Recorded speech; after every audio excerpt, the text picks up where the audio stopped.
Et bonjour à tous, bienvenue sur la chaîne de Callistas to the Moon. C'est l'heure de faire le bilan sur les crypto-monnaies, sur les altcoins, sur également les marchés financiers, sur mes positions de trading, mais également sur mes investissements.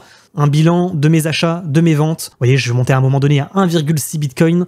On va faire un point tout simplement sur mes plus-values. Je sais que ça intéresse du monde. Donc c'est le moment, c'est l'heure des comptes, tout simplement, c'est l'heure du bilan. Donc j'espère bien évidemment que cette vidéo YouTube va vous plaire.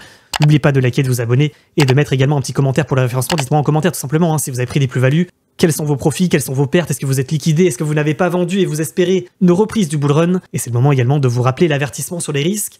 Le trading comporte des risques, les crypto-monnaies sont des actifs volatiles, vous risquez par conséquent des pertes financières, faites vos propres analyses et tradez de manière responsable. Cette vidéo n'est pas un conseil en investissement. C'est parti, on y va, accrochez vos ceintures. On va débuter directement par les plus-values. Allez, c'est parti, on y va.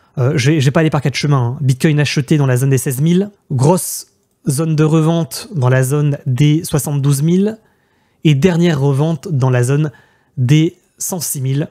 Les graphiques ne mentent pas, vous le voyez, j'ai commencé à acheter mes bitcoins dès le 17 décembre 2022 pour arriver à un total de 1,6 bitcoin en mars 2024.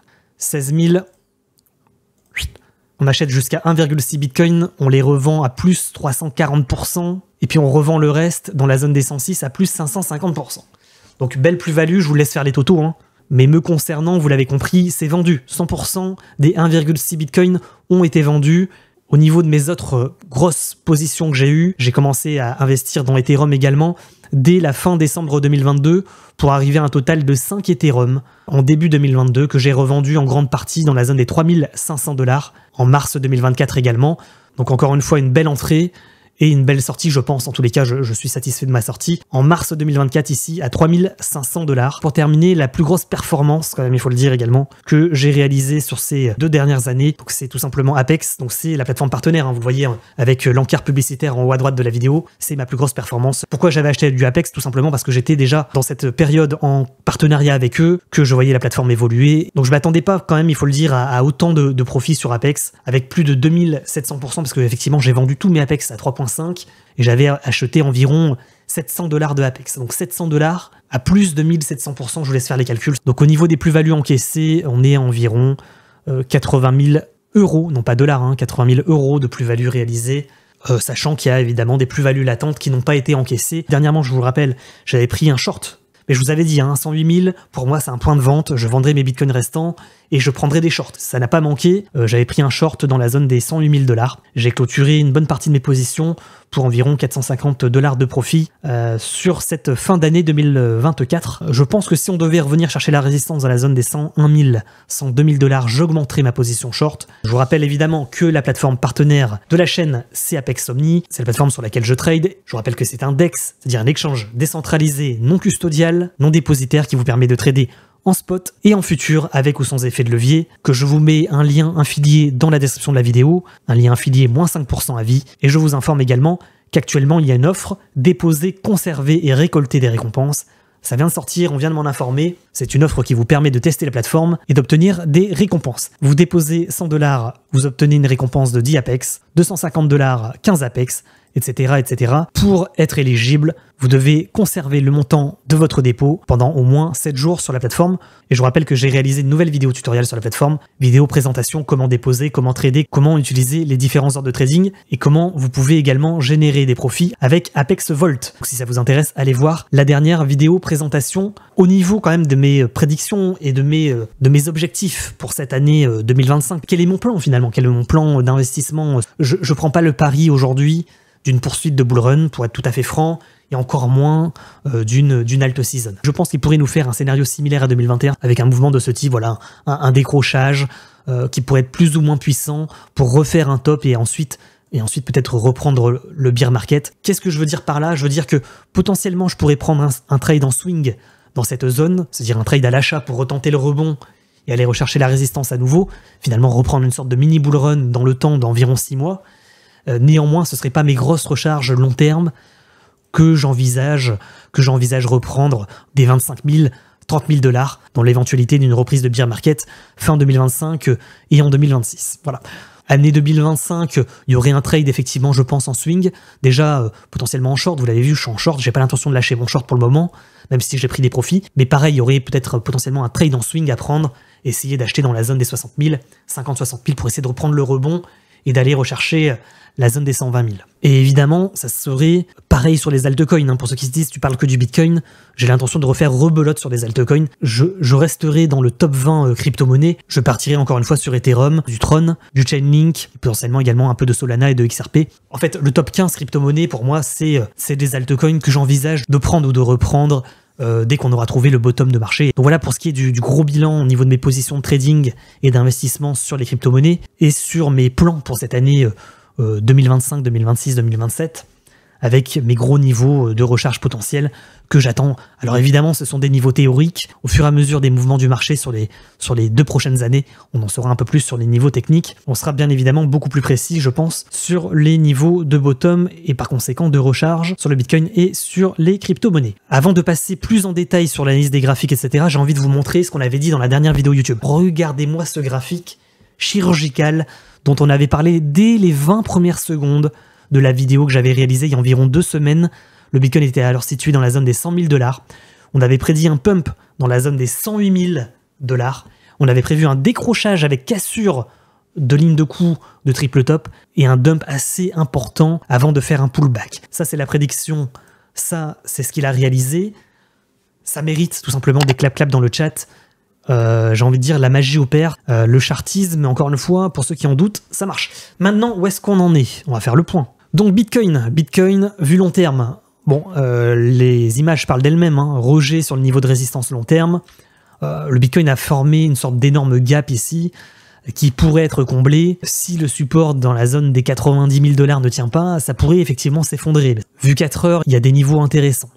Donc il y a déjà un niveau de résistance, c'est le niveau au-dessus duquel il faut repasser pour redonner un signal d'achat. Il y a un niveau également de fist carotting, ici, tac, tac, tac, on se dit, ouais, bon, bah, prochain niveau, si cette consolidation ne tient pas, pouf, il va retomber ici, quoi, dans la zone des 91 000 $.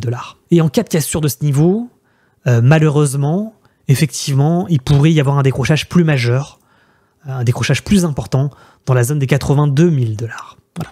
Donc le plus cohérent, c'est qu'il marque potentiellement un rebond, qu'il reprenne de l'élan et qu'à un moment donné, il n'y arrive pas et qu'il s'effondre en 2-3 rebonds sur support. Donc ça, c'est un scénario qui pourrait se réaliser. C'est comme ici, on avait un niveau de résistance, la cassure, c'était pump. Là, c'est pareil, on a un niveau de résistance qui devient support. En cas de cassure, c'est dump. Donc, tant qu'il rebondit, tout va bien. Il y a l'espoir d'un rebond. À un moment donné, s'il casse, il va s'effondrer. C'est ça le sujet sur le Bitcoin. Au niveau des bandes de Bollinger, on voit une bande de Bollinger ici, à 91,3. Comme par hasard, c'est le niveau que je vous ai donné. Donc c'est cohérent en fait. Le niveau situé dans la zone des 91 000 et le niveau potentiel de rebond sur BTC. Donc déjà, je tiens à signaler qu'au niveau chartiste, on l'a vu hier sur Twitch, c'est qu'on a un dump. On a un rebond, on a un redump, on a un rebond, et potentiellement on a un redump. On a des résistances ascendantes, on a un support descendant. Cette figure, c'est ce qu'on appelle un bearish mégaphone. Donc, je rappelle ce que c'est un bullish mégaphone. Mouvement entrant haussier. Bullish mégaphone, résistance ascendante, support descendant.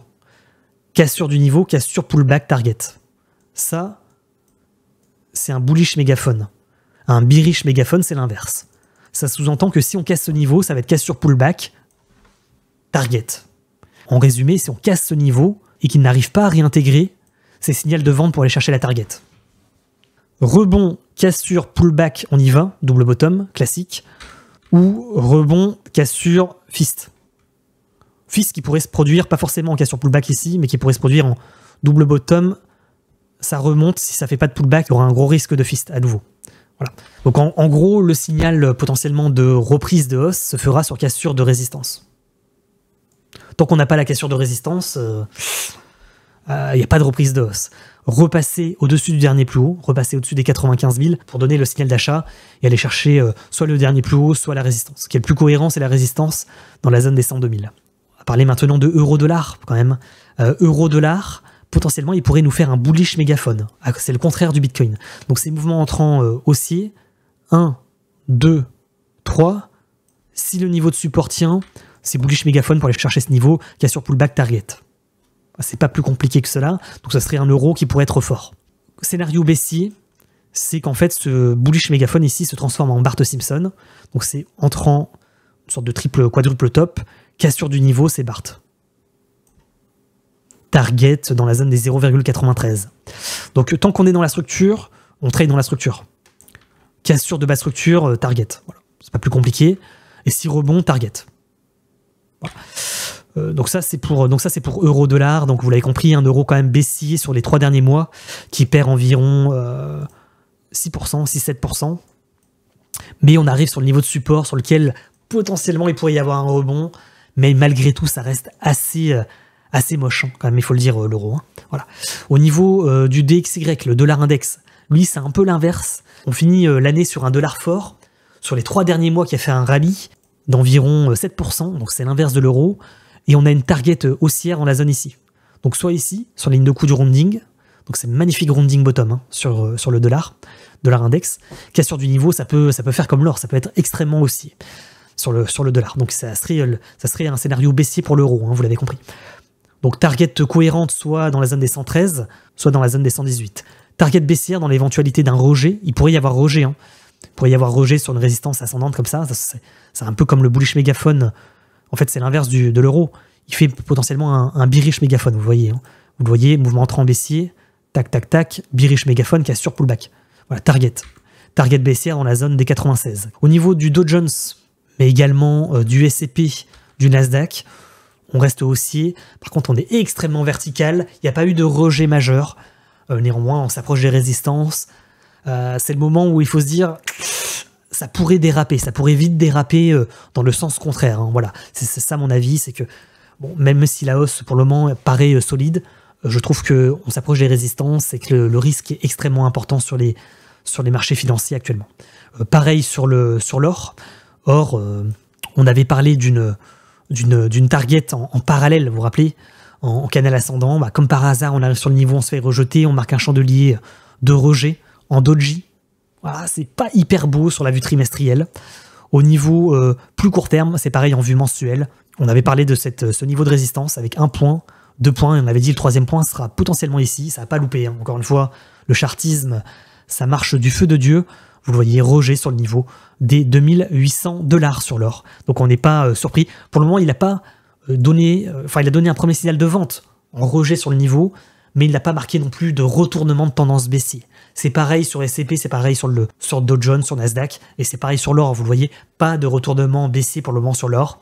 Mais j'ai envie de dire, c'est pareil sur le Bitcoin. Hein. Pour le moment, il n'y a pas de retournement baissier. C'est pas impossible qu'on ait en ce début d'année un éventuel début d'année en double top pour ensuite décrocher à la baisse.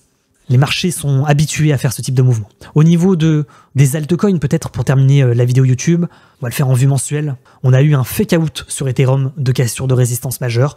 Malgré tout, énorme structure. Hein. En triangle de compression, on se dit, si on arrive à casser le dernier plus haut, ça pourrait partir boule avec un magnifique rounding bottom tasse avec 11 sur Ethereum. Ethereum, je trouve qu'il n'est pas dégueulasse. Voilà. Je trouve qu'il n'a pas vraiment performé sur ce cycle. Il n'a pas validé encore son rounding bottom tasse avec Hans. Si le Bitcoin ne s'effondre pas et qu'il marque une tendance latérale qui se poursuit sur ce début d'année et qu'on reste dans la zone de range entre 91 et 108, je pense qu'il pourrait performer Ethereum. Voilà. Shiba Inu, rejet majeur sur le niveau. Alors pareil, il forme potentiellement une sorte de rounding bottom, tasse avec Hans, potentiellement.